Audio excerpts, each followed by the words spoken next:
তাহলে বিএনপি সরকার গঠন করার পরে এর একটাও যদি বাস্তবায়ন না করে তাহলে আমরা কেমনে বিএনপিকে ধরবো বলেন?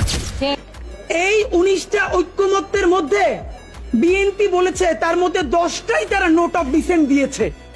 তো নোট অফ ডিসেন্ট কি?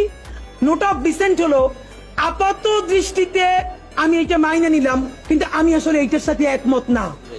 তাহলে বিএনপি এই 19টার মধ্যে যেই 10টা নোট অফ ডিসেন্ট দিছে সেই 10টাই তো মোস্ট সিগনিফিকেন্ট জায়গা। তাহলে বিএনপি সরকার গঠন করার পরে এর একটাও যদি বাস্তবায়ন না করে তাহলে আমরা কেমনে বিএনপিকে ধরবো বলেন? মানে এর আইনি বাধ্যবাধকতা কোথায়?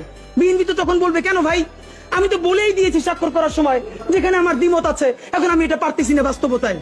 মজার ব্যাপার বলি, সরকারের কয়েক জায়গায় জিজ্ঞেস করেছি বলেন তো 19টা মৌলিক সংস্কারের মধ্যে আপনাদের কাছে একটা মোস্ট সিগনিফিকেন্ট কোনটা? তারা বলেছে সংসদের উচ্চকক্ষে পিআর ব্যবস্থা আনুপাতিক হারে। এবং আপনাদেরকে জানাই রাখি সংসদের উচ্চকক্ষে যে পিআর, বিএনপি এখানে নোট অফ ডিসেন্ট দিয়েছে।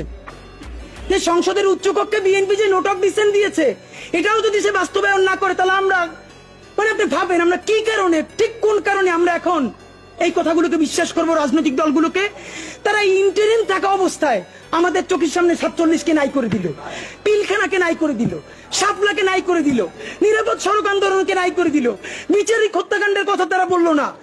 যেই তারা ক্ষমতার মসনদ পেয়ে যাবে এই কথা বলার পর যে আমরা আবার জেলে যাব না তার প্রমাণ কি আপনাদেরকে বলে?